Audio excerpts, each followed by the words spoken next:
다시 한번 더 하겠습니다. 시작. 예, 예.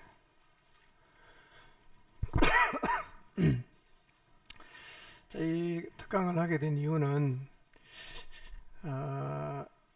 교회가 필요 없는 곳으로 인식하는 이 흐름이 쓰나미처럼 한국 교회를 휩쓸고 있습니다. 과연 교회가 필요한가? 교회가 진짜 그만큼 중요한 거 맞나? 의심의 눈초리로 바라보는 사람들이 많아지고 있고요. 한국교회 분위기는 교회 필요 없어. 교회 별로 안 중요해. 라는 생각을 가진 사람이 굉장히 많아지고 있습니다. 거기에 가장 큰 기여를 한 것은 코로나입니다. 집에서 영상으로 예배를 드리면서 이렇게 해도 되네? 그러면서 이제는 교회가 없어도 되겠다. 교회 안 나가도 되겠다. 유튜브로 내가 원하는 또 좋아하는 목사님 설교 들어도 충분히 신앙생활이 되겠다. 는 생각을 가진 사람이 너무 많아졌어요. 이거는 교회가 망하는 길입니다. 이렇게 되면 하나님의 계획은 무산될 수밖에 없습니다. 죄송한 얘기인데요. 여러분, 이 대한민국에 있는 모든 교회가 우리 교회 같다고 한번 생각해 보십시오. 어떻게 될까요? 세상에 영향을 줄까요, 못 줄까요? 대단하겠죠? 이게 원래 하나님이 원하는 교회 모습이란 말이에요. 교회 원래 다 이래야 됩니다. 근데 교회가 필요하나?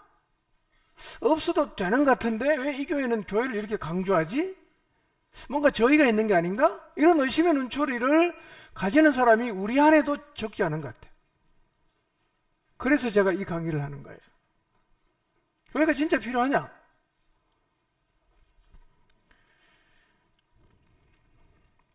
여러분 지금요 코로나 때 교회 안 나오고 집에서 영상으로 예배드렸잖아요. 폰으로.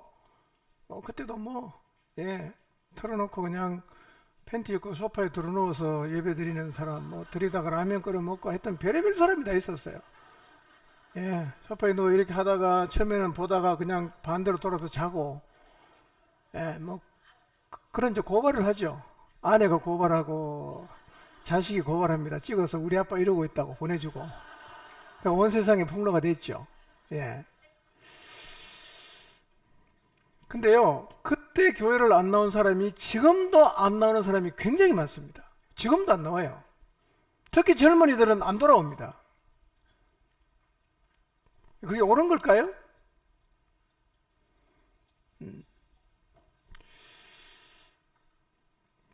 그래서 지금요, 교회 없이 마치 바다 위에 표류하고 있는 공처럼 여기저기 이렇게 떠돌아다니는 사람이 너무 많습니다. 이거는요, 하나님의 마지막 희망인 교회를 약화시킬 뿐 아니라 개인의 신앙에도 치명적인 영향을 주는 거예요. 아주 악영향을 줍니다. 여러분, 교회 없이 신앙생활 해보세요. 1년 안 가면 다 팔아먹습니다. 안 돼요. 말로는 쉽지요. 해보세요. 교회 없는 신앙생활은 안 됩니다. 왜냐하면 그게 되면 성경이 왜 교회를 만들었겠어요? 안 되는 거예요. 근데 된다고 생각합니다. 되긴 뭘 돼요. 신앙이 엉망이 다 됐는데, 다 팔아먹었는데.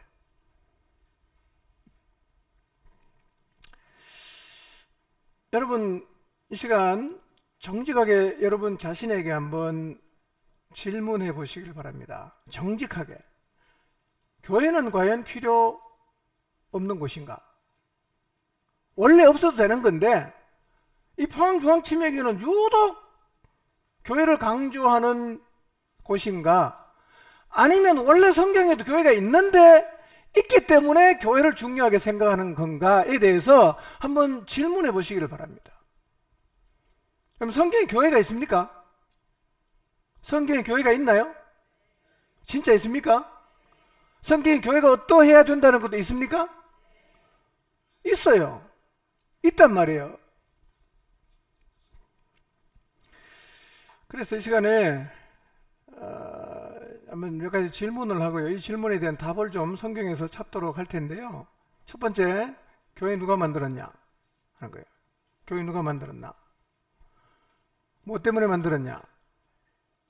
언제부터 교회는 계획이 된 것인가? 이 질문. 대답할 수 있는 분도 계시지만 대답을 못할 분도 계실 거예요. 이 질문에 대해서 제가 오늘 성경 안에서 답을 드리도록 하겠습니다. 교회 누가 만들었나? 뭐 때문에 만들었는가? 교회는 언제부터 계획되어 있었던 건가? 두 번째는 왜 교회가 필요한가? 굳이 교회가 왜 필요하냐는 거예요. 교회 필요 없다고 생각하는 분 여기도 계실지 모르겠습니다. 여러분, 교회가 왜 필요합니까? 여기에 대해서 답을 못하면 계속 여러분은 교회가 필요 없다고 생각해서 교회를 소홀히 하면서 신앙생활도 아닌 신앙생활을 할 수 있어요. 제가 다른껏 말씀드립니다. 유튜브로 드리는 예배, 그건 교회가 아니에요. 그건 신앙생활 아닙니다, 여러분. 여러분, 코로나라는 전염병이라는 특수한 상황에서 어쩔 수 없이 그렇게 했지만 유튜브로 예배 드리는 건 신앙생활 하는 게 아니에요, 여러분. 교회는 그런 데가 아닙니다, 여러분. 여러분, 성경에 교회를 뭘로 표현합니까? 예수 그리스도의 몸이라고 표현해요, 몸. 근데 결론 얘기를 미리 하면요, 우리는 교회를 다니는 사람이 아니라 교회 돼야 된단 말이에요. 내가 교회예요. 교회라는 공간, 나와 상관없는 공간에 왔다 갔다 하는 게 아니라 내가 교회라니까요. 그 교회 다닌다고 말하지 말고 내가 교회 돼야 된단 말이에요. 그게 성경에서 말씀하고 있는 겁니다. 여러분이 교회예요. 여러분이 교회 되는 거예요.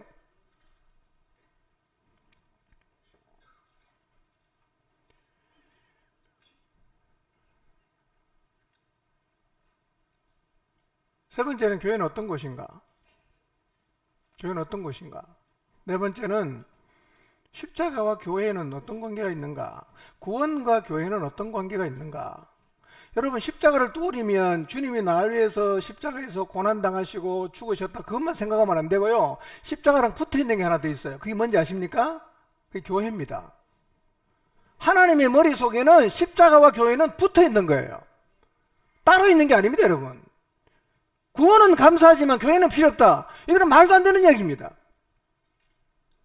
왜냐하면 구원을 계획하신 하나님의 마음속에는 구원하고 교회는 같이 붙어 있었어요. 같은 거란 말이에요.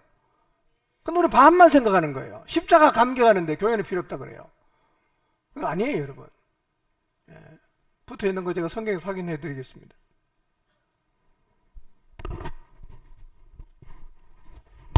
교회가 언제가 시작됐는가? 교회 모습은 어떠해야 되는가?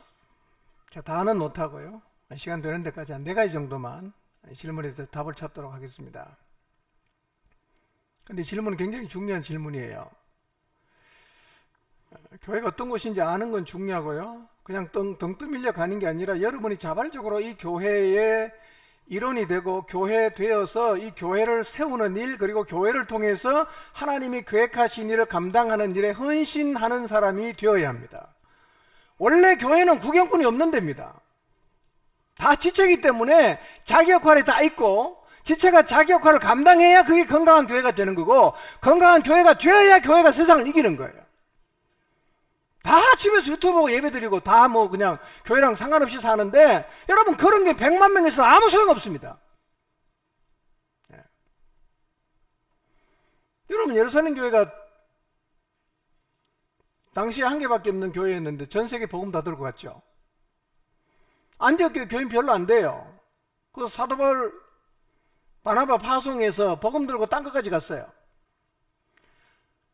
숫자가 많지 않아도 괜찮습니다. 교회가 교회되면 교회는 굉장한 일을 할 수 있어요. 제 마음의 기도 제목, 희망은 이겁니다. 적어도 우리는 포항을 들썩거리게 만드는 교회가 돼야 됩니다. 포항은 흔들어놔야 돼요. 불가능할까요? 가능합니다. 한 교회가 전 세계를 흔들었는데, 여러분, 우리가 이 땅에 있으면서 이 지역을 못 흔들면 되겠습니까, 여러분? 우리가 다 살아나서 또래를 향해서 복음 들고 나가면 이 지역 흔들거립니다. 아멘입니까? 하나님은 그런 교회를 기대하시는 거예요.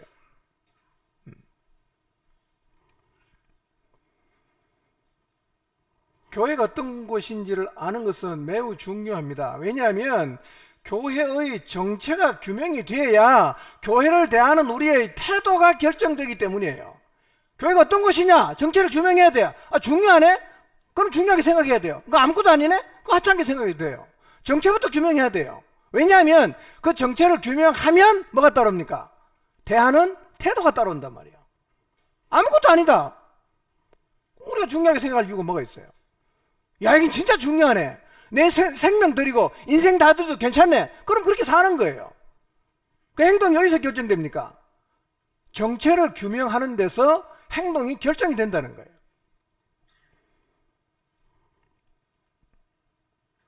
교회 누가 만들었습니까?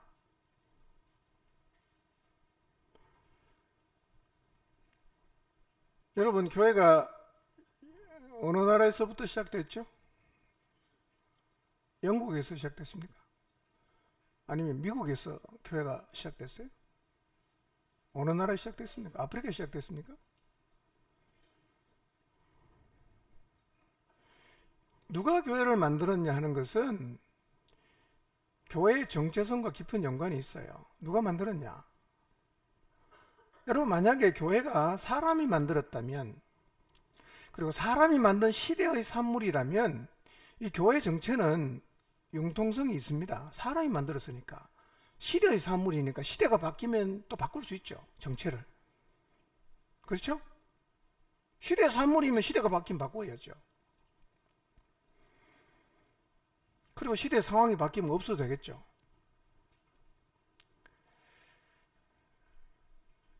과연 교회가 그런 곳인가? 여러분, 이걸 이론적으로 듣지 마시고 마음으로 깊이 새겨서 들으시기 바랍니다. 교회를 도대체 누가 만들었냐는 거예요. 누가? 이 귀찮은 교회 누가 만들었냐? 가기 싫은 게 왜 만들어서 맨날 사람 오라 가라 귀찮게 하는가? 혹시 그런 생각하십니까? 이 교회 누가 만들었어요? 에베소서 3장을 통해서 교회가 어떤 곳인지, 그리고 이 교회를 누가 만들었는지를 좀 생각해 보도록 하겠습니다. 두 개의 질문에 대해서 답을 찾다 보면 자연스럽게 교회가 언제, 왜 생겼는지를 알게 될 것입니다.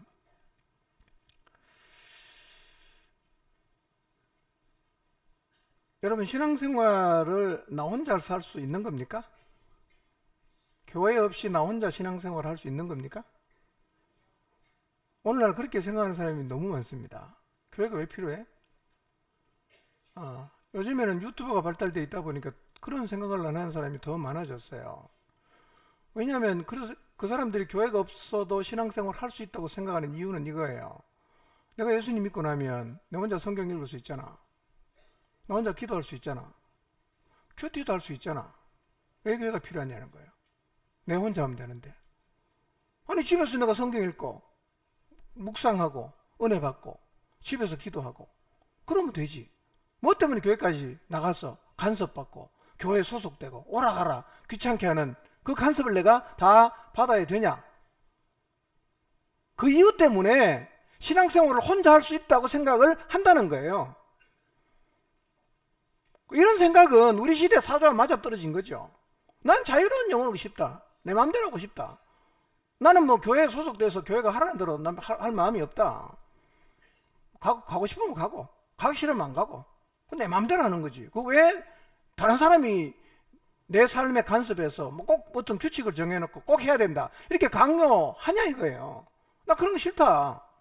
우리 시대 사람이 다 그렇게 생각하거든요. 근데 왜 우리가 그렇게 해야 됩니까? 신앙생활은요, 만약에 정한 그 교회를 만드신 분이 하나님이라면 하나님이 하라는 대로 하는 거예요. 신앙생활은. 아멘입니까? 하나님이 하라는 대로 해야 돼요.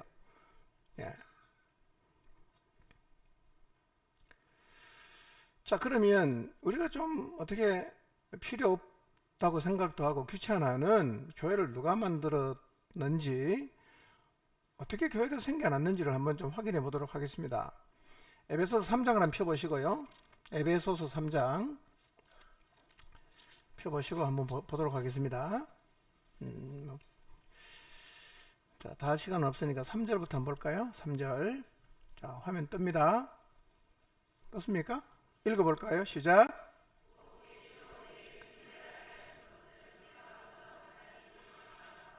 예, 지금 바울이 교회 얘기를 하고 있는데 한번 잘 들어보시기 바랍니다. 바울은 이렇게 말합니다.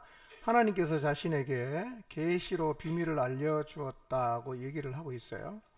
계시라는 말은 드러내 보인다는 뜻입니다. 하나님이 비밀을 계시로 보여줬다는 말의 뜻은 캄캄한 곳에 빛을 딱 비추어서 그 내용을 확인시켜 준다, 그런 의미입니다. 안 보이는데, 커튼이 가려서 안 보이는데 커튼을 싹 걷어갖고 안에 있는 내용이 뭔지를 보여줬다는 거예요. 그게 비밀을 계시로 알겠다는 말의 의미예요. 자, 4절 보겠습니다. 시작.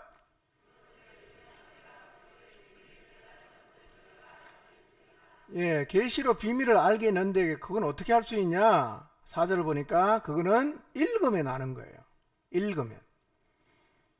그거는 읽으면 바울이 그리스도의 비밀을 깨달았던 것처럼 우리도 깨달을 수 있다는 거예요. 그러니까 오늘날 하나님의 계시라는 것은 여러분이 기도를 많이 해서 그냥 밤에 계시를 받는 게 아니라는 거예요. 무슨 암호를 해도 가듯이 그냥 혼자서 막 끙끙대고 기도하다가 고민하다가 하나씩 풀어지고 그런 게 아니라는 거예요. 하나님의 비밀이 계시는 어떻게 하느냐?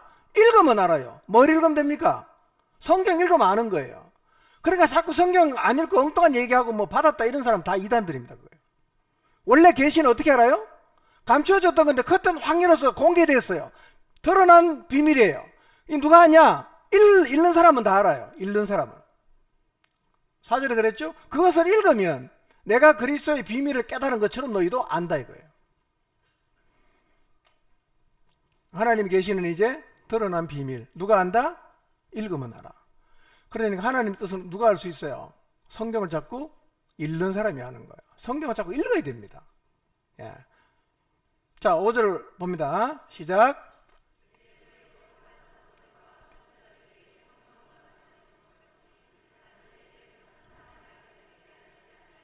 자, 이 놀라운 비밀이 거룩한 사도들과 선지자들에게 뭘로 나타났어요? 성령으로 나타났어요. 그 다음에 뭐라고 말합니까? 다른 세대에서는 사람의 아들들에게 알리지 않았다 이렇게 말합니다. 그러니까 이거예요. 우리가 읽어서 알 수 있는 이 놀라운 비밀이 다른 세대 사람, 이전 세대 사람은 몰랐다는 거예요. 과거 성경의 역사 속에 존재했던 엘리야, 엘리사, 이 많은 예언자들도 우리가 읽어서 아는 이 비밀을 몰랐다는 거예요. 우리는 어떻게 하게 됐어요? 계시를 적어놓은 읽어서 합니다. 이건 누가 알려줬어요? 성령께서 알려줬다는 거예요. 성령이 알려주게 했어요. 그리고 우리는 읽어서 아는 거예요. 자, 6절을 보겠습니다. 그 내용이 뭔가? 시작.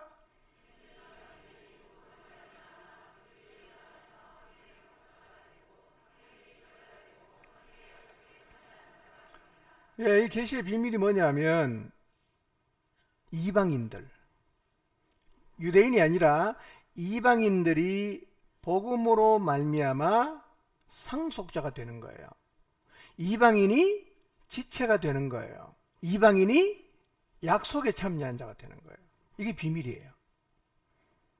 누가요? 유대인 말고 이방인들이. 그러니까 이전 시대는 유대인 외에 이방인은 다 뭐예요? 짐승 취급했잖아요. 하나님 나라의 불소식이다 이렇게 말을 했어요. 그런데 하나님이 사도 바울을 통해서 깨닫게 해주신 비밀이 뭐냐면 이제 그렇게 유대인들이 터부시했던 이방인들이 예수 그리스도 안에서 상속자가 되고 지체가 되고 아브라함에게 주신 그 언약 약속에 참여하는 자가 되는 것이 바울이 깨달은 비밀이라는 거예요. 이 의미는 에베소 2장 11절에서 22절을 읽으면 잘 설명되어 있어요. 이거는 제가 언제 기회 되면 또 말씀드리겠습니다. 7절을 봅니다. 시작.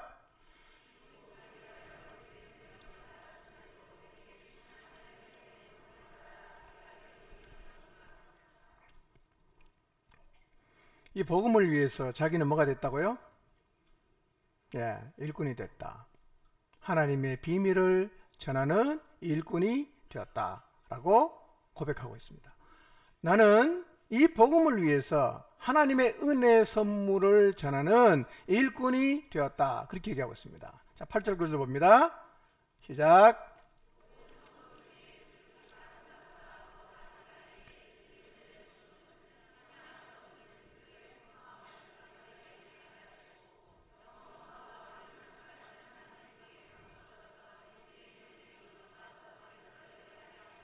예, 바울이 이렇게 얘기하죠. 작고 작은 자신에게, 지극히 작은 자보다 더 작은 자기에게 이 영광스러운 비밀의 말씀을 전할 수 있는 은혜를 주신 것은 뭐 때문에 그렇다고요?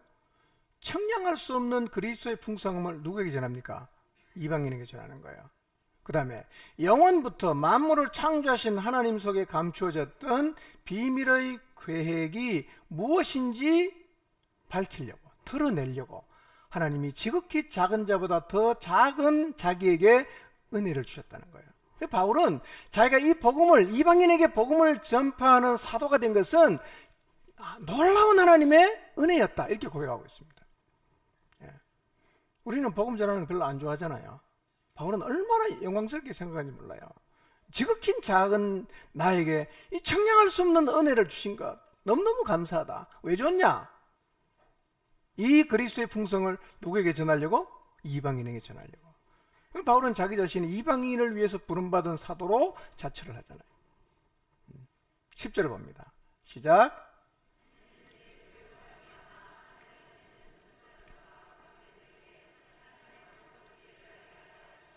자, 바울이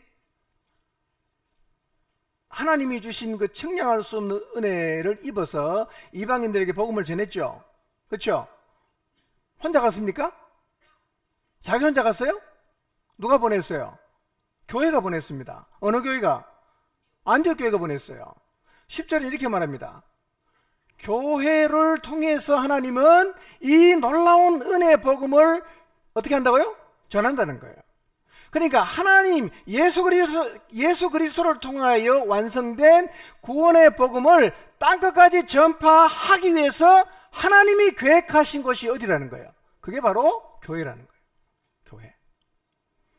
왜 교회가 필요한지는 뒤에 가서 제가 다시 설명을 하는데요.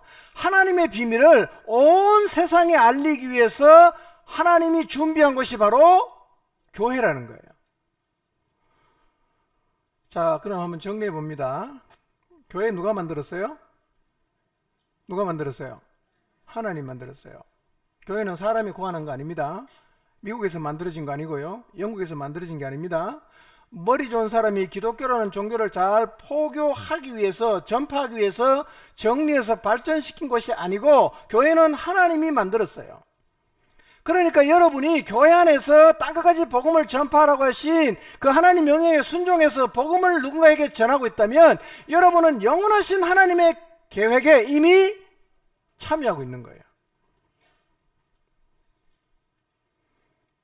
뭐 때문에 만들었을까요?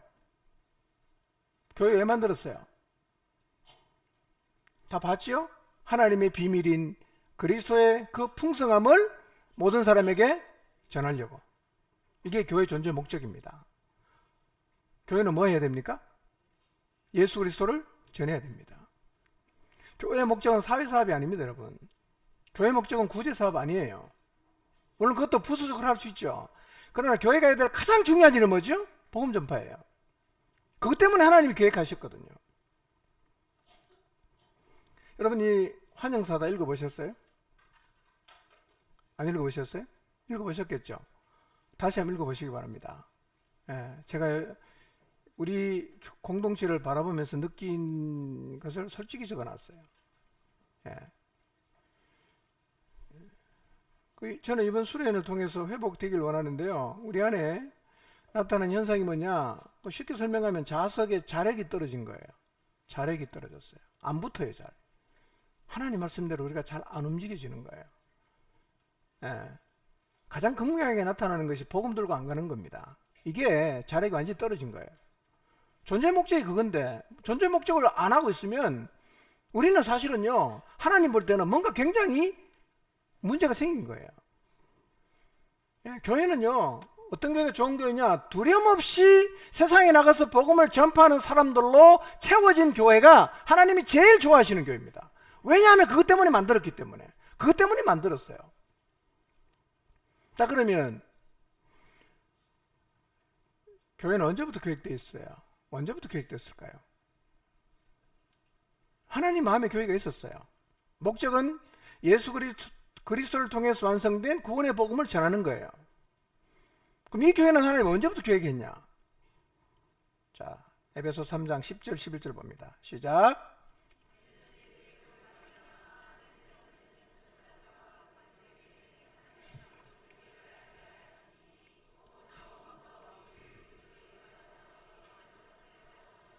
예.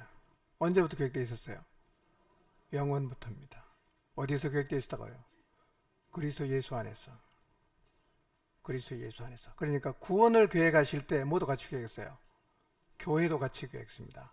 더 쉽게 설명드리면 이 세상을 구원하시려는 계획을 세우실 때 이 구원의 복음을 땅끝까지 전하는 것까지 같이 계획했다는 거예요. 그게 뭡니까? 구원과 교회입니다.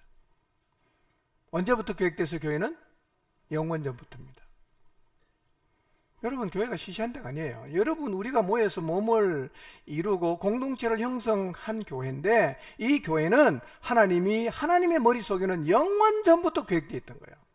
이게 하나님이 기대하는 모습이란 말이에요. 이 모습, 몸을 이루고 땅끝까지 복음을 증거하는 일에 헌신하고 그 일에 힘을 다하는 이 교회 모습은 이게 영원전부터 하나님의 마음속에 있었던 교회예요. 그런 교회가 등장했다. 하나님 어떻게 하실까요? 너무너무 좋아하시죠. 너무너무 좋아하시죠. 여러분, 교회는 급조된 데가 아니에요. 영원전부터 계획되어 있는 것입니다. 쉬운 성경으로 11절 한번 볼까요? 읽습니다. 시작. 그리고 이 모든 것은 우리 주 예수 그리스도를 통해 태초부터 이루려고 계획하신 일이기도 합니다. 예. 여러분, 교회가 세상에 공식적으로 저게 교회다라고 나타난 때는 언제냐면 예루살렘 교회입니다. 오순절 성령 오시고 난 다음에 지상에 처음으로 저게 교회네? 그 교회가 어디죠? 예루살렘 교회가 시작이 됐어요. 그때 드러나긴 했어요. 계획은 언제부터라고요? 태초부터입니다. 영원부터예요. 이전에 아주 영원부터 계획되어 있다가 드러나는 거는 구원이 완성되고 성령이 오시고 나서 공식적으로 교회는 시작이 됐어요. 그때 계획된 게 아니에요. 계획은 언제부터라고? 영원전부터예요. 하나님 마음속에 늘 담겨져 있는 두 가지가 있어요. 뭡니까? 어떻게 하면 이 세상 구원할까? 이 구원의 복음을 어떻게 하면 땅끝까지 모든 사람이 들을 수 있도록 전할 것인가? 이게 하나님 마음속에 있는 주제들입니다. 근데 두 개는 사실은 붙어서 가는 거란 말이에요. 나 구원받은 내 교회는 난 관심 없다. 이건 말이 안 되는 거예요. 하나님 마음에는 두 개가 같이 있어요. 떨어지지 않습니다, 여러분.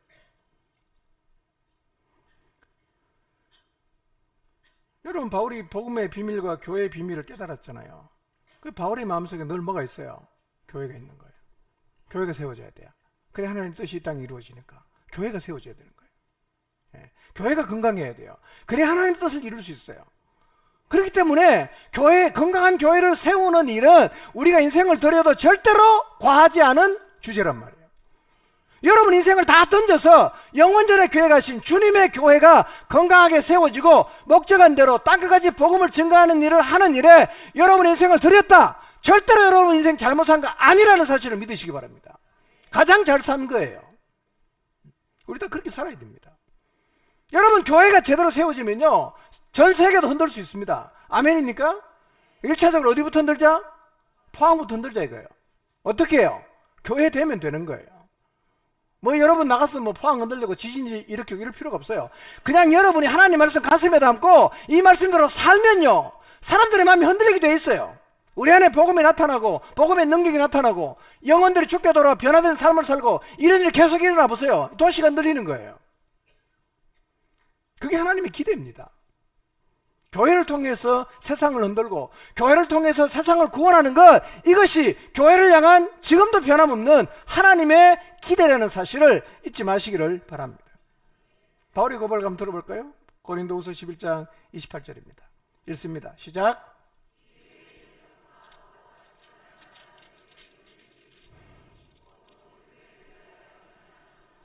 예.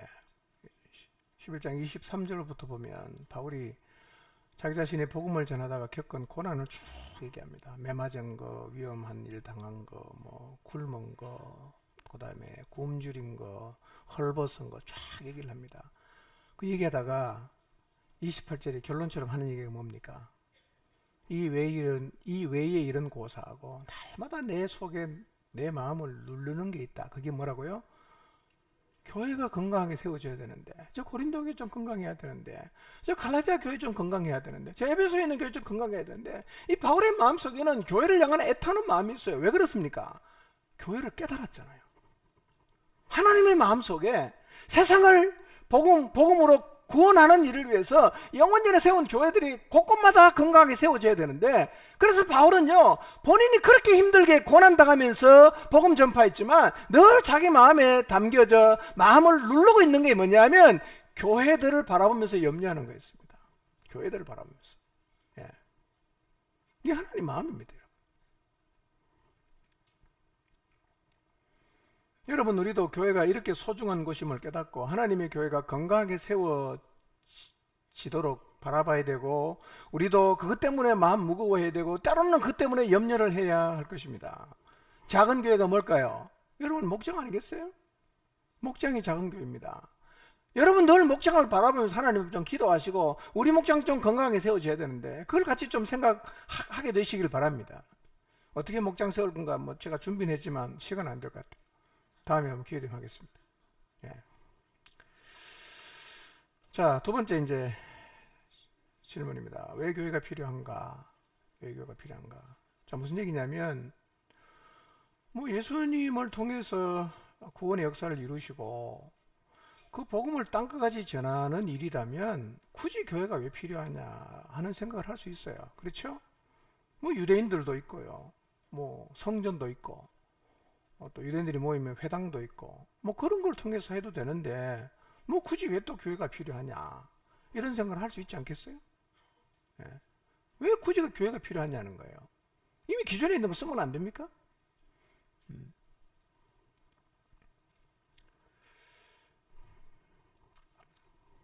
제가 이거 몇 시까지입니까? 5시까지네. 오케이. 예.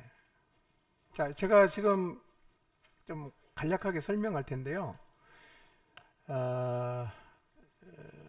머릿속에 그림을 그리며 들어주시기 바랍니다. 아시겠죠? 그림 그려서 들어주시기 바랍니다.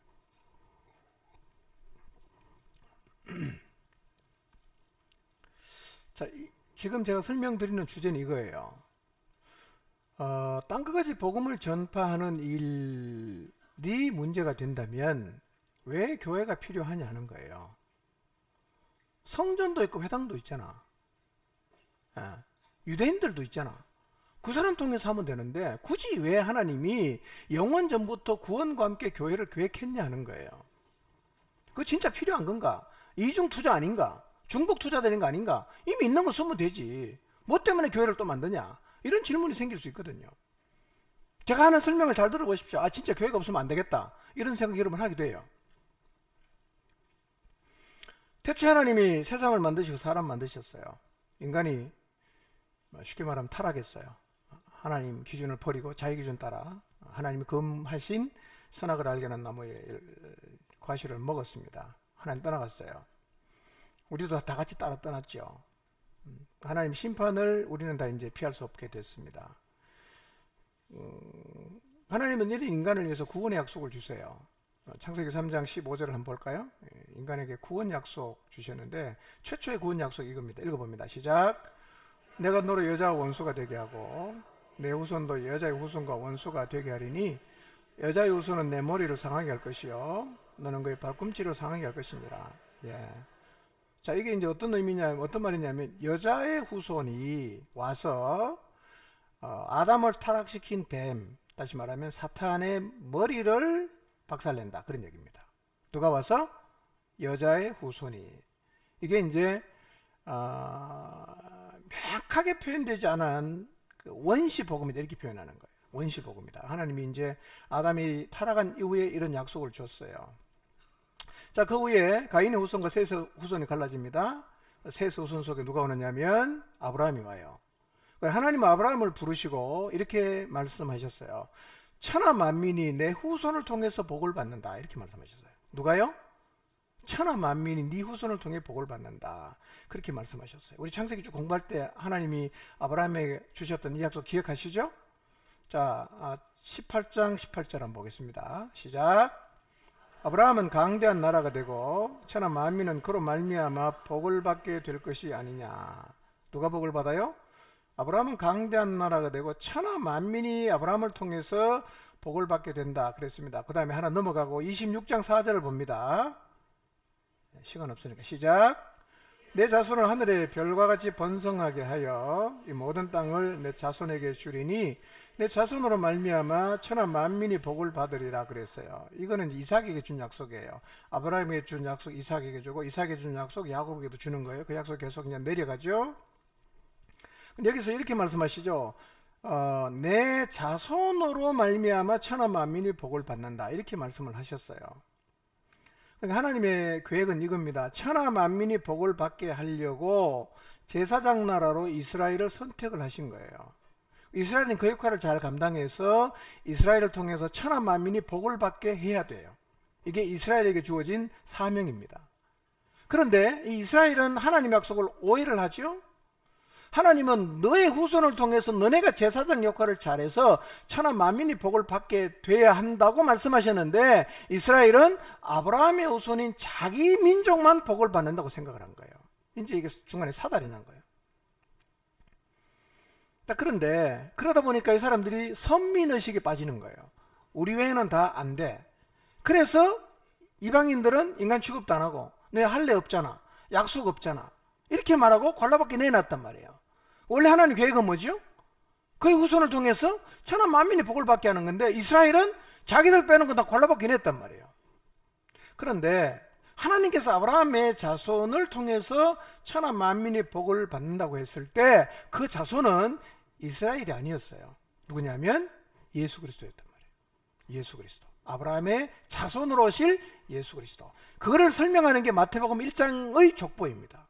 아브라함과 다윗의 자손 예수 그리스도의 족보 쭉 내려가서 42대 누가 옵니까? 예수 그리스도가 오는 거예요.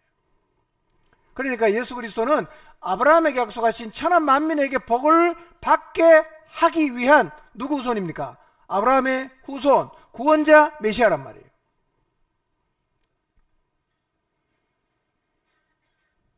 자, 갈라디아서 3장 16을 한번 보겠습니다. 시작. 이 약속들은 아브라함과 그 자손들에게 말씀하신 것인데 여럿을 가리켜 그 자손들이라 하지 아니하시고 오직 한 사람을 가리켜 내 자손이라 하셨으니 곧 그리스도다. 갈라디아서에서도요, 타락한 인간을 구원하실 아브라함의 후손은 이스라엘이 아니고 누구다? 예수 그리스도라는 거예요. 예수 그리스도. 여럿이 아니라, 자손들이 아니라 자손이에요. 누구? 예수 그리스도. 이분이 여자의 후손이거든요. 원시복음이 여자 후손 온다 그랬죠? 여자의 후손이 와서 뭐 한다 그랬어요? 뱀의 머리를 박살낸다 그랬잖아요. 그쵸? 자, 그러면 진짜 예수님이 오셔서 뱀의 머리를 박살내냐? 자, 2장 14절 한번 보겠습니다. 히브리서 2장 14절 시작.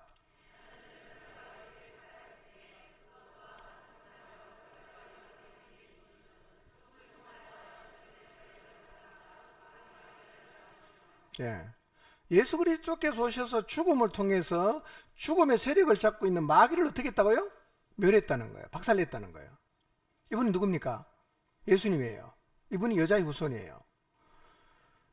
자, 그러면 창세기 3장에서 뱀의 머리를 상하게 하신 분이 그리스도인데, 그 창세기 3장에서는 이분이 여자의 후손이라고 말했죠.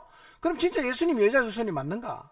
뱀의 머리를 상하게 하신, 죽음을 통해서 뱀의 머리를 박살낸 예수님이 여자의 후손이 맞는가? 확인해 봐야죠. 자, 여자의 후손이라는 말이 무슨 말입니까? 우리는 무슨 후손이에요?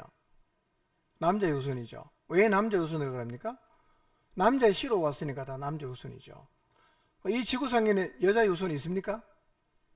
남자가 없이는 여자는, 사람은 임신 자체가 안 되잖아. 다 우리는 남자의 후손이란 말이에요.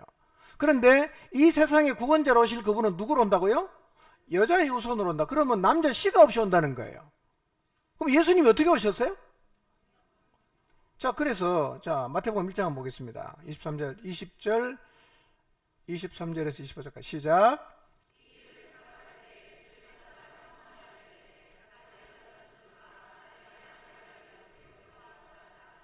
그에게 잉태된 자는 성령으로 된 것이라. 보라, 처녀가 잉태하여 아들을 낳을 것이요 그 이름은 임마누엘이라 하리라 하셨으니 이를 번역한 즉 하나님이 우리와 함께 계시다 합니다. 요셉이 잠에서 깨어 일어나 그의 아내를 데려왔으나 아들을 낳기까지 동침하지 아니하더니 나음의 이름을 예수라 하니라 그랬어요. 자, 주의 사자가 꿈에 나타나서 뭐라고 말합니까? 네 아내 마리아 데려는 겁내지 마라. 그에게 잉태되는 뭘로 됐다? 성령으로 됐다. 이렇게 말하는 거예요. 그리고 25절에 아들 낳았는데 누구라? 예수라는 거예요. 그러니까 예수님 어떻게 오셨어요? 어떻게 잉태됐죠? 성령으로 잉태됐다는 거예요. 100년 전만 해도 말도 안 되는 얘기야. 자, 요즘에는요, 여자 남자 끄집어내고 낭자 끄집어내서 접시에서 수정시키잖아. 그렇죠? 인공수정 그렇게 하는 거예요. 그러면 세상을 창조하신 하나님이 남자의 씨가 없다고 잉태하게 못합니까? 그래서 성경이 이렇게 말하는 거예요. 성령으로 잉태됐다는 거예요. 남자의 씨를 받은 게 아니야. 성령으로 씨를 받아서 마리아의 자궁에 착상돼서 태어나신 분이 누구라는 거야? 그분이 예수님이라는 거야. 그러니까 이분은 남자 후손입니까? 여자 후손입니까? 여자 후손이죠. 여자 후손이죠. 그리고 동시에 여자의 후손인 동시에 누구 후손이에요? 아브라함의 자손이에요. 그 마태복음 1장에 축복을 말씀한다 그랬죠? 그리고 예수님이 오셔서 십자가에서 죽으시고 부활하심으로 천하 만민이 구원 얻을 수 있는 길을 어떻게 했어요? 완성했어요. 그렇죠? 이제 뭐가 남았어요? 이 완성된 구원의 복음을 모든 사람에게 전해주는 일을 해야 됩니다. 누가 전하면 되죠? 우리가 이렇게 생각할 수 있죠. 아무나 전하면 되지 뭐. 그게 뭐가 문제냐? 아무나 하면 되지. 뭐 아무나 누가 하는지 한번 얘기해 보세요. 자, 예수님께서 2000년 전에 오셔서 십자가에 죽으시고 부활하심으로 구원의 역사를 완성했어요. 이제 어떻게 해야 됩니까? 이 복된 소식, 누구라도 이분을 믿으면 영원한 멸망에서 구원을 받을 수 있는 이 복음을 누군가는 전해야 되는데 누가 전할 수 있냐는 거예요. 누가? 한번 생각해 보세요. 누가 할 수 있어요? 뭐 그냥 생각하면 아무나 하면 되지 뭐 이렇게 생각할 수 있어요. 아무나 누군지 한번 생각해 보라고. 없어요.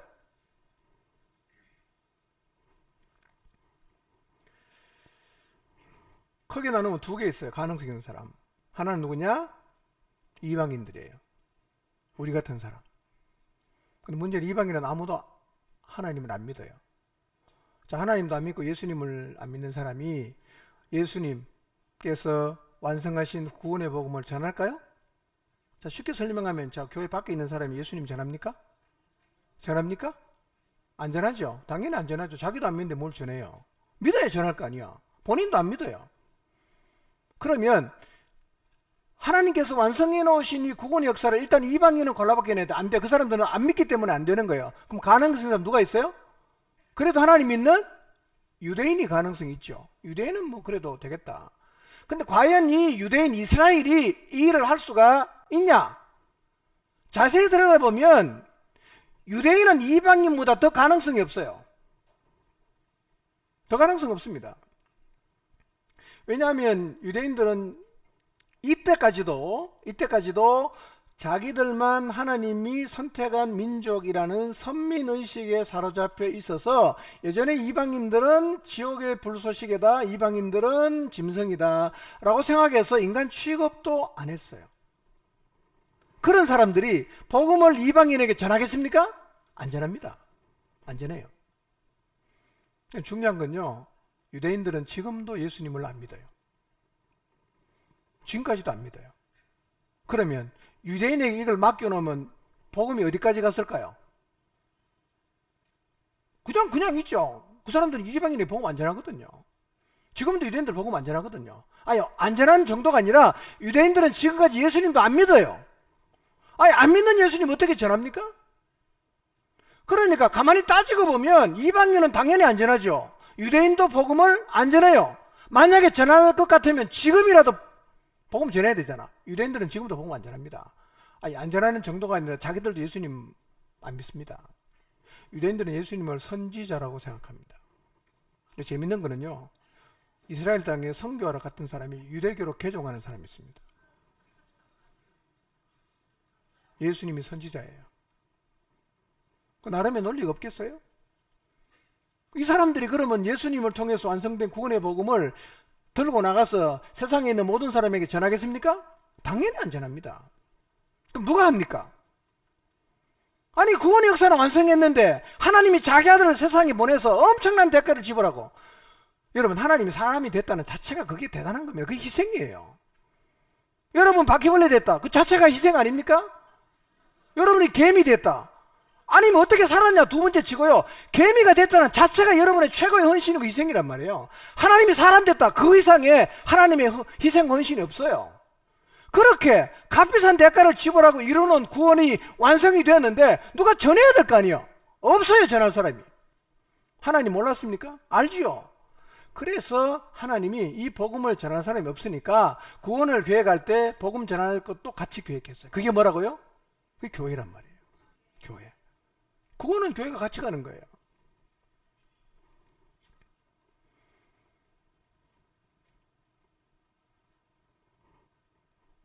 자, 에베소 3장 10절 11절 다시 한번 읽어보겠습니다. 시작.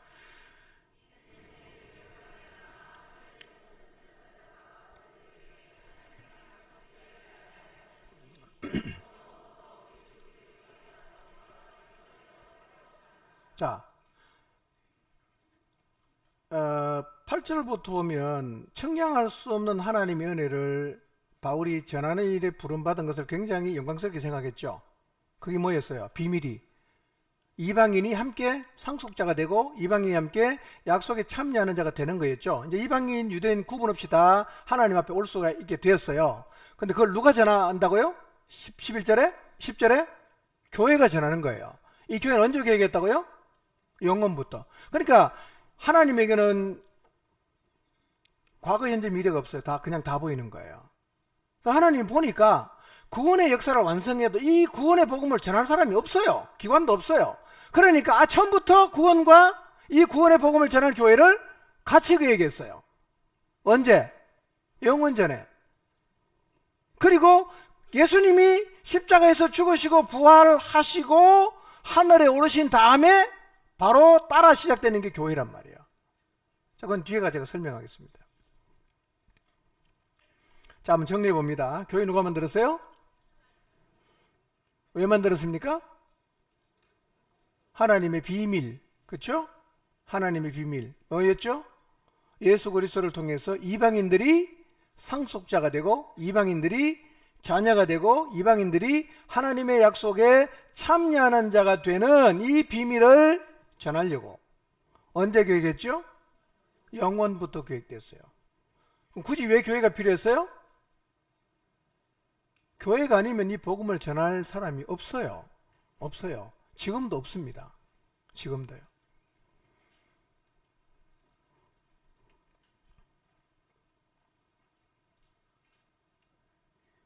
자, 그러면 세 번째, 교회는 어떤 것인가? 교회는요, 인류를 하나로 담는 곳이에요. 교회는 천하를 통일하는 것이 교회입니다.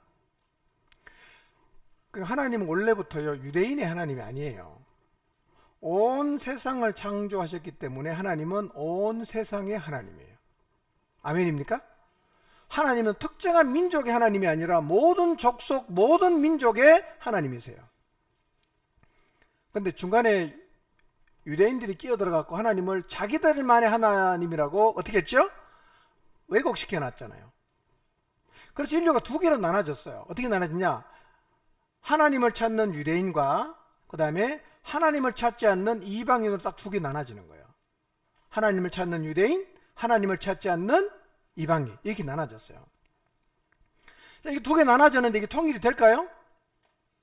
유대인들은 이방인하고 상종을 안 하거든요. 지금도 유대인들은 음식 법이 굉장히 까다롭습니다. 예. 제가 이스라엘 가서 선교사님 만나서 밥을 같이 먹었는데요. 이스라엘에는 돈을 아무리 많이 줘도요 매운탕이 없습니다. 한국 사람이 좋아하는 음식이 없어요. 한국 식당도 물론 없는데요, 김밥 한 줄에 2만 원입니다. 맛 더럽게 없습니다. 저는 매운 걸 좋아하는데요, 돈을 아무리 많이 줘도 먹을 게 없어요. 코샤라는 인정을 받아야만 먹을 수 있는데요, 그러니까 그 사람들은 지금도 이방인하고 상종을 안 합니다. 그러니까 유대인하고 이방인은 합칠 수가 없어요. 합칠 수가 없습니다. 그러니까 교회가 어떤 것입니까? 합쳐지지 않는 유대인과 이방인을 함께 담는 거예요. 이게 놀라운 하나님의 지혜입니다. 여러분, 지구 안에서, 이 세상에서 인종차별이 없는 유일한 곳이 어디입니까? 교회입니다. 태생적으로 교회는 차별이 없는 곳이기 때문에 교회는 어떤 이유로도 인간을 차별하면 안 되는 곳입니다. 원래 하나님의 디자인한 교회가 그런 것입니다. 자, 3장 6절 한번 볼까요? 3장 6절 읽어봅니다. 시작.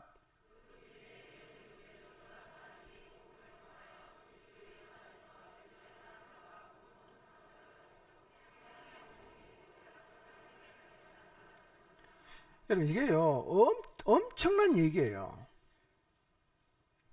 짐승 취급받던 이방인이 유대인하고 뭐가 돼요? 공동 상속자가 되는 거예요. 같아졌어요. 하나가 되는 거예요. 그 다음에 둘이 어떻게 돼요? 한 몸이 됐어요. 그 다음에 유대인들은 이방인을 구분할 때 이렇게 구분합니다. 우리는 약속이 있는 사람, 니네는 약속이 없는 사람, 이렇게 구분하는 거예요. 우리는 언약 백성, 니네는 언약 없는 사람, 이렇게 구분을 했단 말이에요. 근데 어떻게 바뀝니까? 예수 그리스도께서 오셔서 약속을 함께 가지는 거예요. 우리도 이제 어떤 사람이요? 언약이 있는 사람이야. 우리도 그들과 한 몸이 될 수 있어요. 우리도 하나님 앞에서 상속받을 수 있는 공동 상속자가 됐다는 거예요. 이 하나님의 인류 구원 계획을 이루는 곳이 어디입니까? 교회라는 거예요. 그 교회는요, 어떤 사람이든 차별 없이 다 담아야 되는 것입니다. 인종 차별하지 않고, 뭐 출신 성분 차별하지 않고, 그냥 주님 안에서 한 몸이 되고 공동 상속자가 되고 같이 언약을 가진 하나님의 사람으로 서야 되는 것이 바로 교회란 말이에요. 이거 놀라운 하나님의 지혜입니다, 여러분. 네. 자, 그래서 예수님이 오시기 전까지는요, 딱 구분되어 있습니다. 유대인, 이방인 딱 구분되어 있어요. 자, 2장 11절 12절 한번 볼까요? 어떻게 구분됐는가 읽어봅니다. 시작.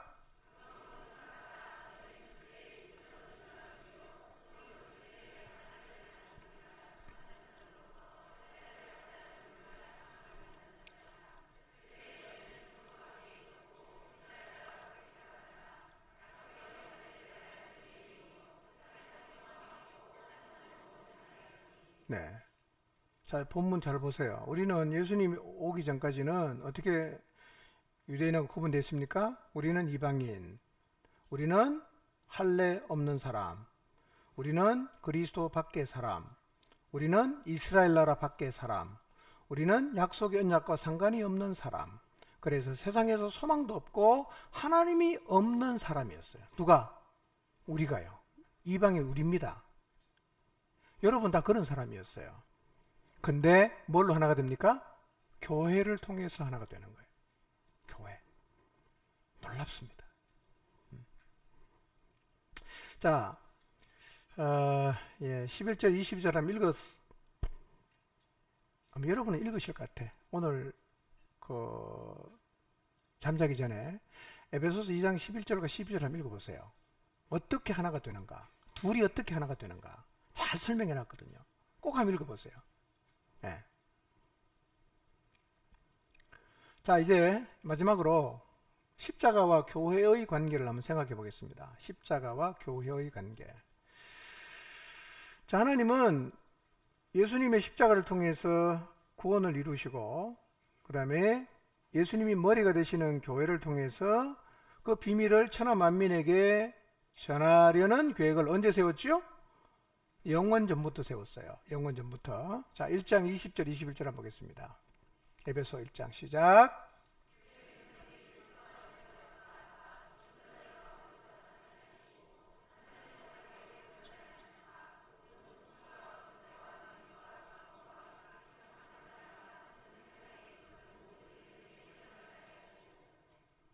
자, 이 말이 무슨 말인가 제가 설명해 드릴 거예요. 자, 하나님의 하나님의 능력이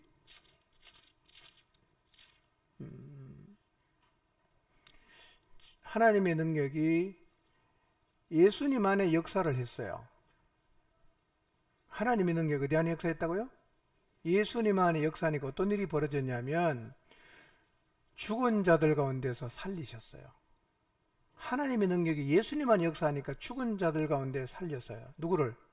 예수님을요. 그 다음에 그 예수님을 하늘에서 하나님의 우편에 앉게 하셨어요. 뭐가 역사하니까?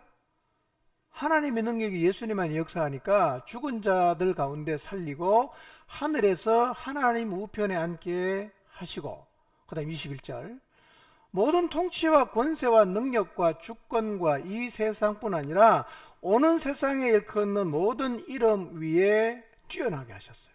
누구를? 예수님을. 뭐 할 때? 하나님의 능력이 예수님 안에 역사를 할 때 이런 일이 일어났다는 거예요. 부활하고 하나님 우편에 앉게 하고 모든 이름 위에 뛰어나게 하셨어요. 그 다음 22절 어떤 일이 있었는가 봅시다. 22절 시작.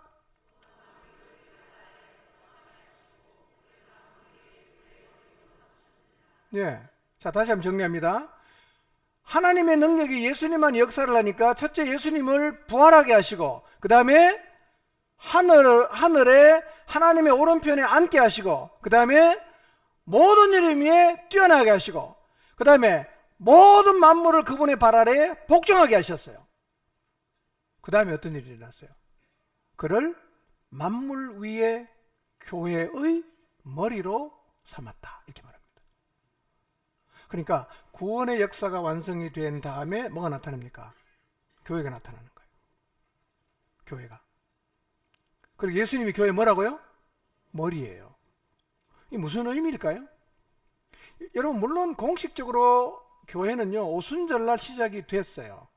그러나 만물을 그의 발 아래 완전히 복종시키게 하실 때 이미 교회는 시작되었고, 그때 이미 예수님은 교회에 뭐가 됐어요? 머리가 되신 거예요. 자, 그러면 여러분, 이 상황에서 왜 예수님이 교회의 머리가 되었다고 하시는가 이해가 되십니까? 자, 구원의 역사를 완성했으니까 뭐가 세워져야 됩니까? 교회가 세워져야 되죠. 그러니까 구원의 역사가 완성된 다음에 바로 뭐가 세워집니까? 교회가 세워지죠. 머리가 누굽니까? 예수님이죠. 그럼 무슨 뜻입니까 이게요? 우리는 이렇게 생각해요. 예수님이 오셔서 십자가에 죽으시고 부활하심으로 구원의 역사 완성해 줬으니까 이제 이 복음을 땅끝까지 전하는 것은 우리 몫이다. 우리가 해야 된다. 이렇게 생각하잖아요. 그게 아니라는 거예요. 구원의 역사도 그분의 십자가의 죽음과 부활을 통해서 이루어졌지만 이 구원의 복음을 땅끝까지 전하는 일도 누가 진두지휘하겠다는 말입니까? 예수님이 진두지휘하겠다는 거예요. 그게 무슨 의미입니까? 머리가 됐다는 말이에요.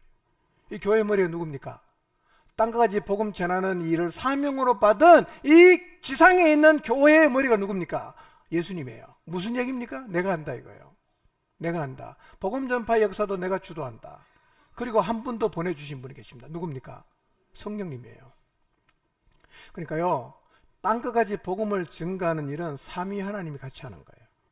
구원의 역사도 삼위 하나님이 같이 하시고, 땅끝까지 복음을 전하는 것도 우리한테 이제 니네가 알아서 해. 내가 다 해줘서 됐지? 그리고 그분이 가셔서 쉬고 계시는 게 아니란 말이에요. 끝나자마자 교회의 머리가 되시고, 이 교회를 통해서 하나님이 하늘 아버지께서 영원전에 계획하신 그 일을 그분이 주도적으로 이끌어 가시는 거예요. 또 누구까지 오셨다고요? 성령까지 오셨어요. 그러니까 복음 전파는 되는 겁니까? 안 되는 겁니까? 되는 거야, 안 되는 거예요? 여러분, 우리가 하는 것 같지 우리가 하는 게 아닙니다. 하나님이 하시는 거예요. 예. 여러분, 복음 들고 나갈 때요, 내가 말 좀 잘해서 좀 설득을 잘 해야 될 텐데 이런 생각할 필요가 없어요. 어떤 의미에서 복음은요 선포하는 겁니다. 선언하는 거예요. 예.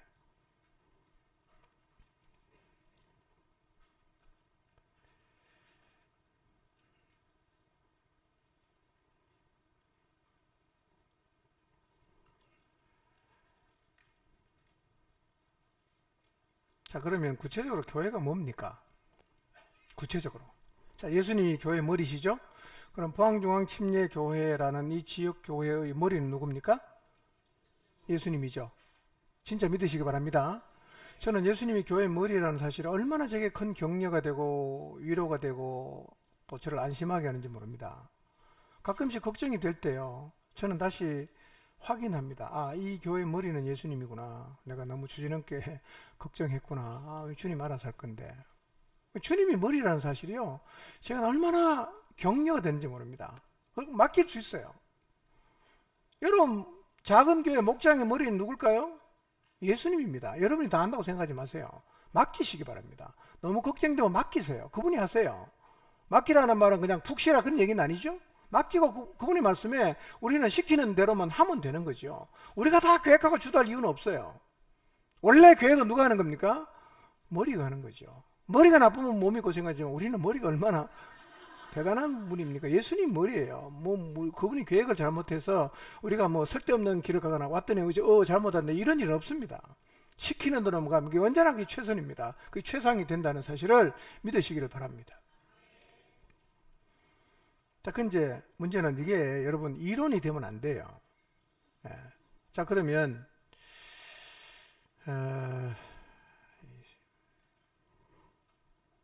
이 포항중앙침례교회가 뭡니까? 누가 포항중앙침례교회입니까? 예? 여러분이에요. 내가 포항중앙침례교회입니다. 각자 그렇게 생각해야 돼요. 서두에 말씀드렸죠? 교회를 다니지 말고 뭐하라? 교회 돼야 됩니다. 여러분이 교회입니다. 댕기는 게 아니라니까요. 댕긴다는 거는 나는 이게 안 속했는데 왔다 갔다 하는 걸 우리가 다닌다고 표현하지 않습니까? 우리는 교회를 다니지 말고 교회 되어야 하고 교회여야 합니다. 그게 원래 하나님 디자인이에요. 그 성경에서 교회는 어떻게 주로 많이 표현하냐면 교회라고도 표현하지만 예수 그리스도의 몸이라는 표현을 대신해서 쓴단 말이에요. 몸 안에 뭐가 있죠? 지체가 있죠. 자, 한번 봅시다. 고린도전서 12장 12절에서 27절인데요. 이게 너무 길긴 한데 자, 한번 읽어보겠습니다. 조금 빨리 읽겠습니다. 시작. 몸은 하나인데 많은 지체가 있고 몸의 지체가 많으나 한 몸임 같이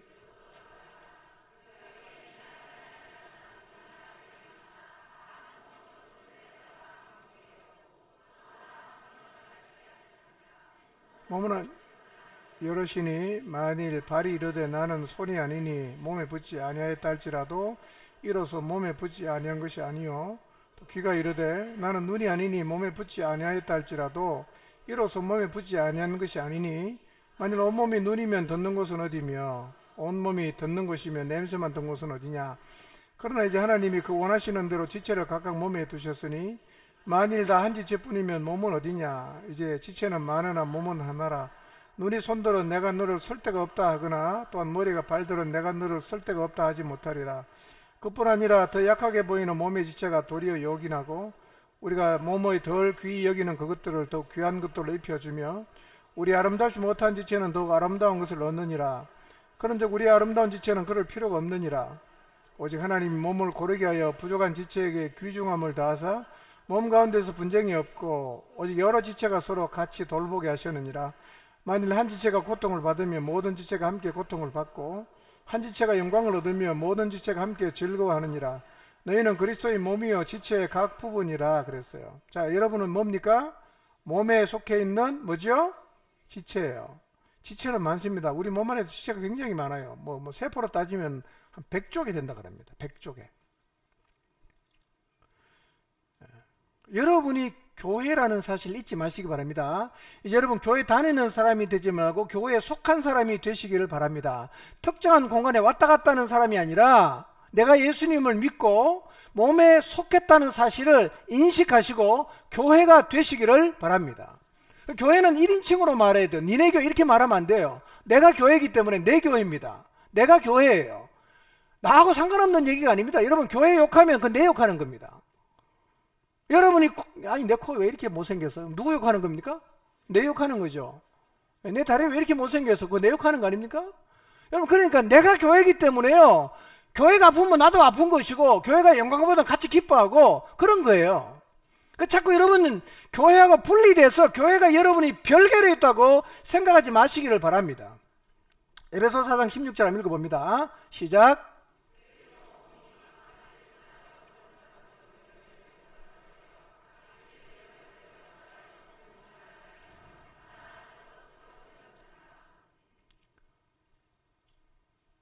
교회는요 연결되어야 됩니다. 자, 여러분 다 목장 식구들끼리 다 앉아 있죠? 손을 한번 잡아 보십시오. 예, 뭐 이거는 이제 뭐 상징적이긴 한데요. 예, 손을 잡아 보십시오. 아니 뭐 남의 목장이라고 손 안 잡을 필요는 없고 다 연결해서 한 겁니다. 우리는요. 옆에서 손 잡아 주시고요. 여러분, 교회라는 말은 이런 뜻입니다. 연결이 되는 거예요. 예. 뭐 사실은 손 잡는다고 연결되는 거 아닐 수도 있죠. 뭐 손은 잡아도 뭐 전혀 상관없을 수 있는데, 그러니까 뭐냐면 마음이 연결돼야 돼요. 예. 여러분, 마음이 연결돼야 교회가 되는 겁니다. 마음이 연결돼야. 그래야 어떻게 됩니까? 여러분, 연결이 되고 결합이 될 때 비로소 여러분이 여러분의 역할을 감당할 수 있습니다. 내가 된다는 거예요. 그리고 우리가 다 연결이 돼야 교회가 자라게 된다고 말씀하고 있습니다. 그러니까 여러분, 신앙생활은 옆에 있는 사람하고 연결돼야 돼요. 그럼 집에서 유튜브 보고 있는데 연결됩니까? 유튜브 보고 하는 신앙생활은 성경이 말하는 게 아니에요, 여러분. 예. 뭐 코로나 때는 어쩔 수 없이 뭐 안 듣는 것보다 그래라 들어야 했지만요. 원래 신앙생활은 실체가 있는 거예요. 나가 있고 너가 있고 니하고 내하고 연결되고, 연결 안 되니까 힘드니까 싸우고 다투고 그러면서 빚어지고, 이게 교회입니다, 여러분. 예. 그렇게 여러분, 목장 안에서 이렇게 좀 뭐 의견 차이가 생기고 또 때로는 막 싸우고, 이게 나쁜 거 아니에요. 근데 계속 싸우면 곤란합니다. 싸우면서 계속 자기를 봐야 돼요. 뭐 싸움 딱처럼 여 싸우고 저 싸우고 붙으면 다 싸우고, 이건 회개해야 되고요. 예. 우리 다 연약하고요, 약점이 많거든요. 예. 끊임없이 누구를 봐야 돼요? 자기를 봐야 돼요. 세상에 제일 못 보는 게 누굽니까? 자기입니다. 여러분, 거울 없으면 여러분 볼 수 있습니까? 거울 없으면 우리 절대로 못 봅니다. 그 거울이 뭐예요? 말씀 안에 우리 나를 보는 거예요. 이거 덮어놓고 살면요, 세상에 자기가 제일 의로워요. 덮어놓고 살면요, 자기가 제일 훌륭하다고 생각합니다. 근데 말씀 앞에 오면요, 그렇게 회개할 게 많은 거예요. 내가 얼마나 못된 인간인지, 얼마나 이기적인지, 이 말씀 앞에 안 오면 자기는 몰라요. 그러니까 이게 덮어놓고 살고 기도 안 하는 사람은 세상에 자기가 제일 훌륭한 자입니다. 그래서 교회는 희한합니다. 정말 진실하게 사는 사람 날마다 회개하고요, 개판으로 사는 사람 날마다 지가 제일 훌륭하다고 그래요. 왜 그렇습니까? 자기를 못 보니 그런 거예요. 못 보니까요. 성경 계속 읽어보세요. 온통 회개할 것밖에 없어요. 아, 내가 참 나쁜 놈이네. 나 진짜 이기적이네. 나 진짜 욕심 많구나. 그거 다 알아요. 덮어놓으면 몰라요. 지가 세상에 제일 훌륭하다고 막 강력하게 주장하죠.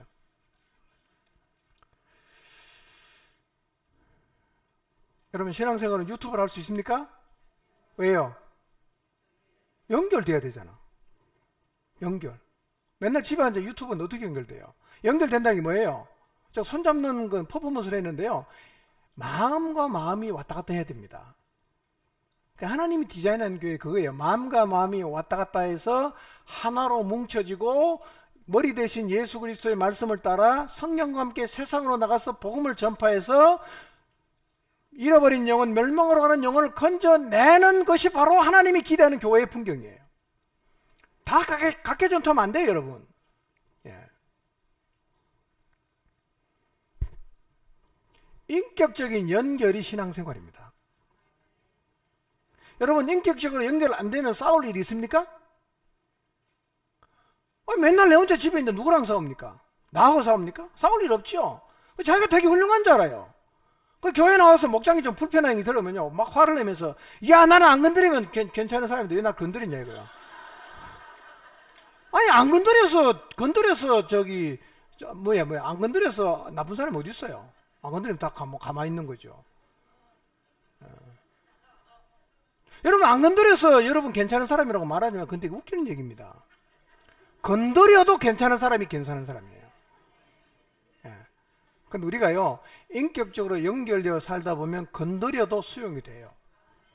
소화가 됩니다. 그리고 인정이 되는 거예요. 그러면 내 진짜 나쁜 놈 맞다. 그게 인정이 돼요. 근데 연결돼 본 적이 없이 맨날 집에 혼자 있던 사람은요, 그런 얘기는 발끈하고 그 다음부터 교회 안 나옵니다. 뭐 여기도 그런 분 있잖아요. 뭐 갑자기 한 달 안 나왔다가 또 나왔다가, 뭐 또 2주 안 나왔다가 또 나왔다가, 맨날 뒤집어져 엎어졌다 하는데요. 뭐 그 정상입니다. 예. 근데 그 엎어질 때 꼭 기억하십시오. 붙어만 있자. 예. 붙어 있어야 됩니다. 영영 떠나면 안 돼요. 예. 자, 에베소 2장 21절 22절 한번 볼까요? 시작.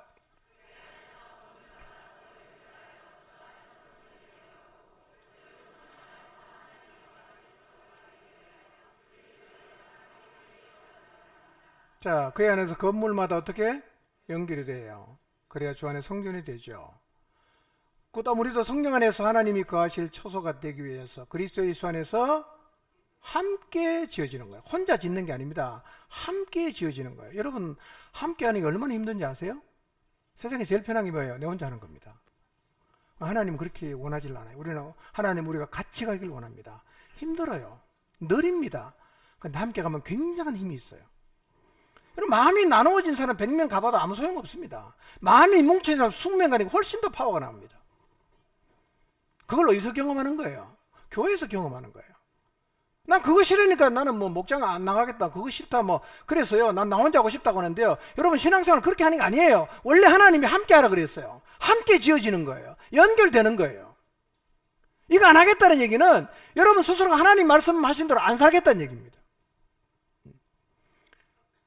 그러니까 혹시 교회 처음 나오신 분들요, 목장 가서 좀 풍경이 좀 살벌하네, 이 교회가 왜 이래, 그럴 때 절대로 여러분 실망하지 마시길 바랍니다. 원래 교회가 그런데요.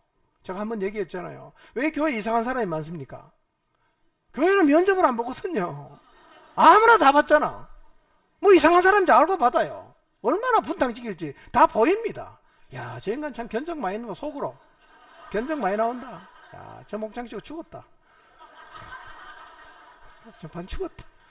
많이나 다를까 똑같습니다. 반 죽입니다. 진짜 여기 앵개 붙고 저기 앵개 붙고 막 그냥, 또 그런 사람이 자기 제일 훌륭하다 그러거든요.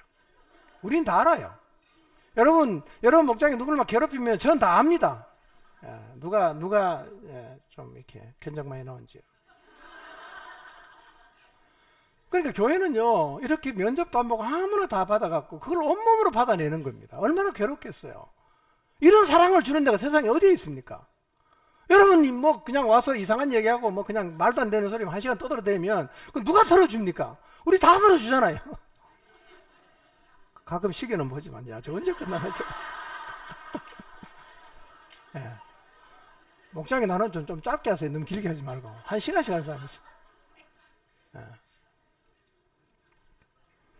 그러니까 교회 오면 다 그냥 평화롭고 그냥 뭐 아무 문제 없고 서로 사랑하고 이렇게 생각하는데요, 그거는 가면 서면 돼요. 그리고 마음으로 연결 안 하면 충분히 가능합니다. 그냥 잠깐 모여갖고 뭐 그냥 5분 얘기하고 그냥 뭐 서로 좋은 얘기하고 집에 가면 되죠.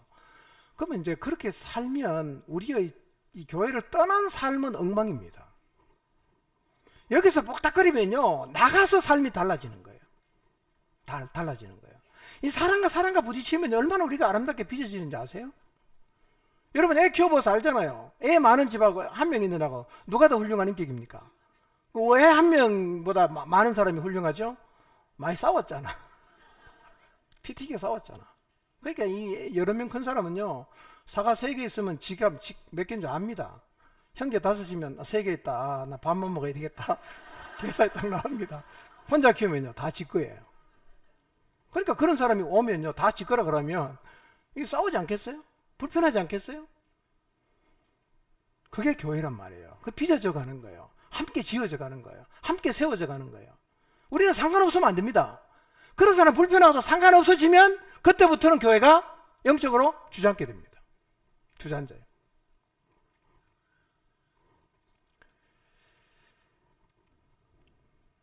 신앙생활은요 공동체로 하는 거예요. 이걸 기억하시기 바랍니다. 원래 하나님의 디자인은 공동체입니다. 공동체가 한문으로 몸을 한문으로 말하면 공동체입니다. 우리 한 몸이죠. 뭐가 많죠? 지체가 다 많아. 자, 필요 없는 지체 있나요? 아까 고린도전서 12장 읽었는데 필요 없는 거 있습니까? 필요 없는 것부터 다 필요해요. 다 필요합니다. 너 필요 없어, 이렇게 말하면 안 된다는 거예요. 몸 안에 어떤 지체가 필요가 없습니까? 다 필요 있죠. 네. 다 수용해 가는 거예요. 제가 어제 말씀드렸죠? 12지파는 완전수 아닙니까? 빼면 어떻게 돼요? 빼면 12가 안 되잖아. 어떻게 해야 됩니까? 품고 가야 되는 거예요. 너무 힘들지만 버리고 싶은 사람이 있어요. 솔직하게 말하면, 아, 쟤는 좀 안 왔으면 좋겠다, 이런 생각 드는 사람이 있어요. 그렇지만 어떻게 해야 돼요? 같이 가야 돼요. 같이 가야 돼요. 예. 그게 하나님 말씀하시는 교회니까요. 제일 좋은 거는 뭐예요? 마음에 드는 사람 몇 명 딱 만나서 하는 게 제일 속 편하지. 아니, 마음에 드는 사람 몇 명 만나고 서로 그냥 뭐 어떤 얘기해도 수용이 되고 뭐 이상한 짓 안 하면 얼마나 편안하게 신앙생활을 할 수 있겠어요. 나 구원받은, 너 구원받은, 우리 구원받은, 우리끼리 모여 살면 그건 교회가 아니에요. 우리는 어떻게 합니까? 끊임없이 세상으로 나가야 되고, 멸망으로 한 영혼을 건져내야 되고, 또 안아줘야 되고, 변할 때까지 기다려줘야 되고, 같이 웃고 울고, 그러면 우리가 다 세인트가 되는 겁니다. 다 성인이 되는 거예요. 성도가 뭐예요? 성인이야, 성인. 교회가 교회 되면요, 우리가 주님 안에 진짜 다 성인 됩니다. 진짜 여러분, 목장 안에서 막 찢고 뽑고 사는 사람 진짜 되게 훌륭한 사람이에요. 어디 가도 그 사람은 살아남을 수 있는 사람이에요. 예. 대단한 겁니다, 그게.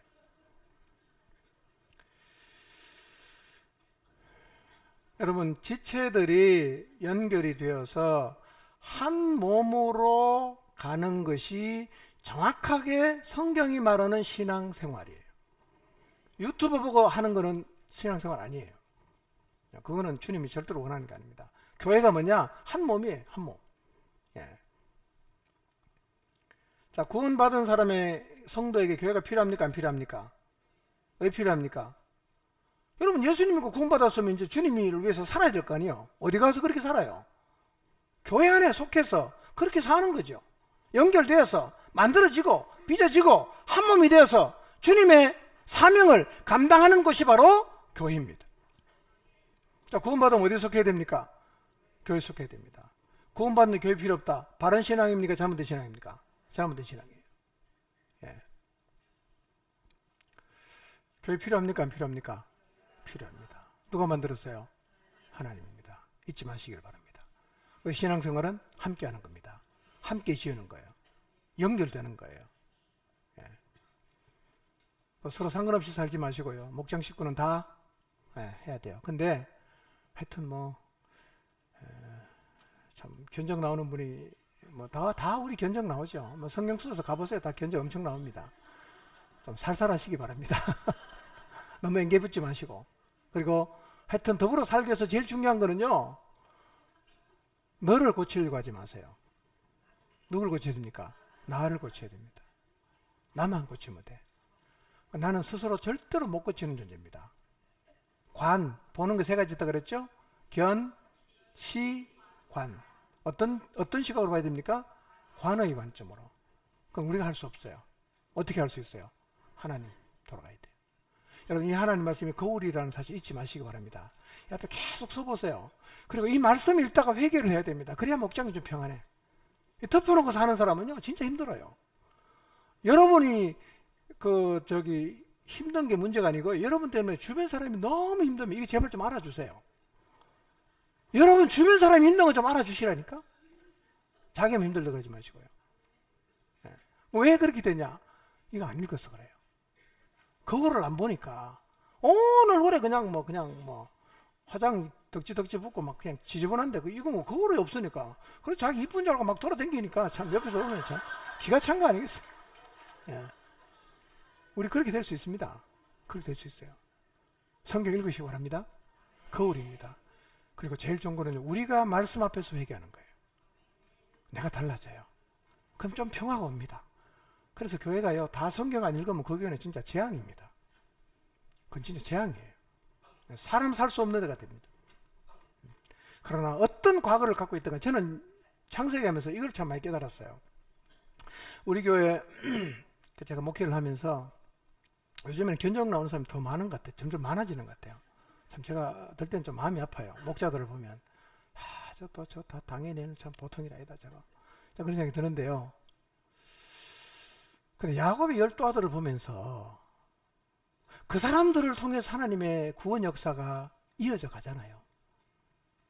근데 그 네 배에서 태어난 12명의 면면을 생각해 보면 이제 또 우리 37장 가보면요. 그 형제 간의 갈등이 엄청납니다. 얼마나 심하냐? 죽이고 싶을 정도로 심했어요. 요셉 죽이려고 하잖아. 웅덩이 빠져 죽이려고 하잖아. 여러분, 그 당시 웅덩이는 물 있으면 바로 죽고 물 없으면 말라 죽는 거예요. 근데 형들이 어떻게 합니까? 채석을 벗기고 집어 던져 붙거든요. 근데 그런 배경에서 자란 정말 상처 많고 편애로 인해서 분노가 많은 이 12명의 아들이 12지파가 되고 하나님의 구원 역사가 그들을 통해서 완성된 걸 보니까 제 마음에 얼마나 위로가 되는지 몰라요. 아이고, 그래도 우리는 걔네들보다 낫다. 그 사람들은 낫잖아요. 내 배에서 태어난 가정이 있습니까, 이게? 뭐 형제 너무 힘들어 엉덩이 받아 죽이려고 했던 사람 있습니까? 없죠? 그러니까 우리 주님 안에서요, 괜찮은 것 같아. 할 수 있을 것 같아. 굉장히 용기가 생겼어요. 야곱이 12아들 때 우리도 된다. 다시 용기를 가지고 힘내시기 바랍니다. 예. 그리고 하여튼 한 몸이라는 사실 잊지 마시고 잘 연결되어서 주님 안에서 포중심이 아름답게 세워지고, 그리고 세상을 향해서 정말 강력한 하나님의 임무를 가지고 나가서 세상을 뒤흔드는 그런 공동체로 다시 세워지기를 바랍니다. 기도하겠습니다.